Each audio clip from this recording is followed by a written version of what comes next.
welcome back to my channel. So I thought I would film a video just to kind of de-stress, and because I just finished a pretty awesome book that I wanted to talk to you guys about. That being said, the book that I am going to be reviewing today is Breaking Down the Duke by Evie Dunmore. I loved this book. For those of you who don't know, I've recently been in a really bad reading slump.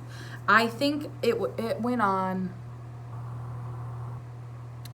I'm thinking.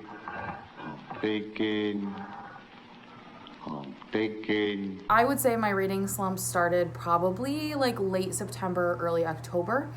And I have not been reading. I think that the only thing I've really read in that time has been like one, maybe two books, and then it's just been all like fan fiction, or I've been watching TV instead of reading. Like it's been one of my worst reading slumps I've ever been in. And recently I picked up this book, decided, you know what, I'll just try it, we'll give it a shot, we'll push through it if we need to. And I'm no longer in a reading slump. That's how much this book is, like how awesome this book is. I don't know how to say it. Breaking Down the Duke is set in 1879, England, and you have, what is her name? You have Annabelle, who is one of the first women to be accepted into Oxford's college for women.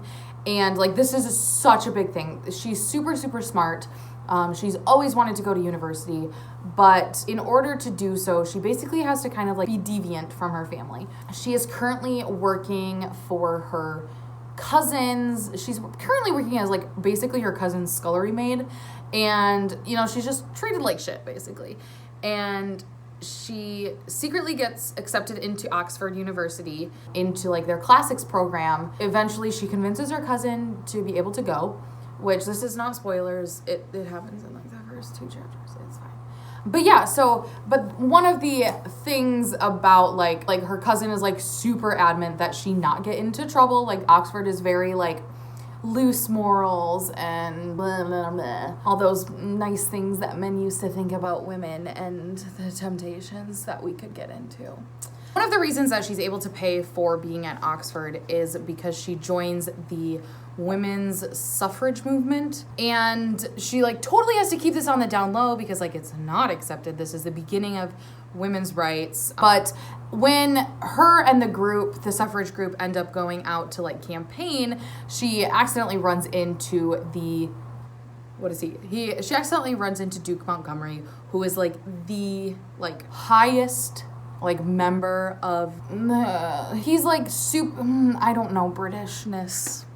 I don't know the British government system. So he's super important. We'll say that. He is like directly below the queen. Like he's a queen's favorite. He's just very much the person that you probably shouldn't accidentally campaign to, and she does. And this starts a whole series of them accidentally running into each other, the women's suffrage movement really trying to get him on their side, and then it's just all this conflict, all of this just sexual frustration and sexual tension, and I love it. But yeah, so Relax. I'm fine. I gave it a 4 out of 5 stars, mainly because I thought that the ending was a little bit rushed. But overall, I thought it was a really well drawn out story. I think that it did like the perfect sort of like historical romance, at least for me. A lot of times when I read historical romances, like my biggest problem, and one of the reasons that I don't read them as often, even though I love the time settings, is that they either go way too fast into the relationship, or they drag it out until like the last 3 pages and you just kind of want to punch someone. This one, it probably took like 2/3 of the book for the characters to get together, which I thought was like the perfect amount of time. It built up their chemistry. It built up like the moment of like when they get together just so well. And I loved it. And then it had enough like drama, but like not drama behind it in order to like keep the story going. It didn't seem over exaggerated or unnecessary. It was just really well well done. I find you guilty of murder because you are killing it. My biggest thing, like I said earlier, was the ending. I thought that it was a little bit rushed. There is, I can't really I don't want to spoil it, but I kind of want to spoil it. So basically, there's drama. It's a romance. What am I talking about? We all know what kind of happens. So they have a little break, we'll say. And break. It's like the romance book break where they're not broken up, but they are broken up.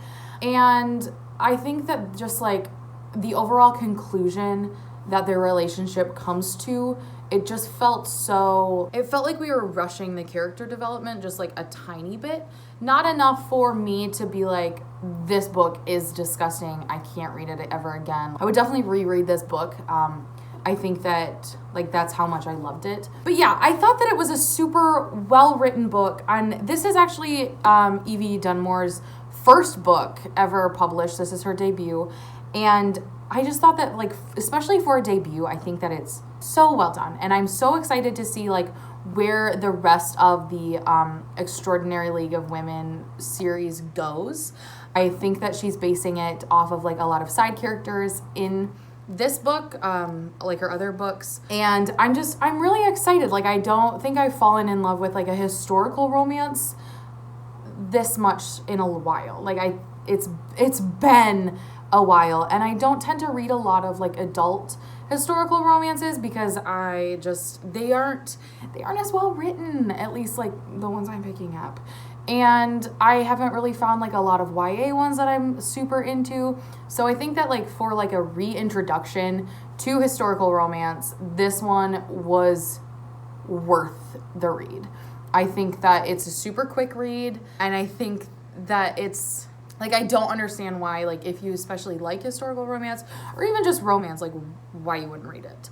But yeah, I would love to know if you guys have read it and what your guys' thoughts were, and all that other kind of junk. I will probably do something else with this book soon, but who knows?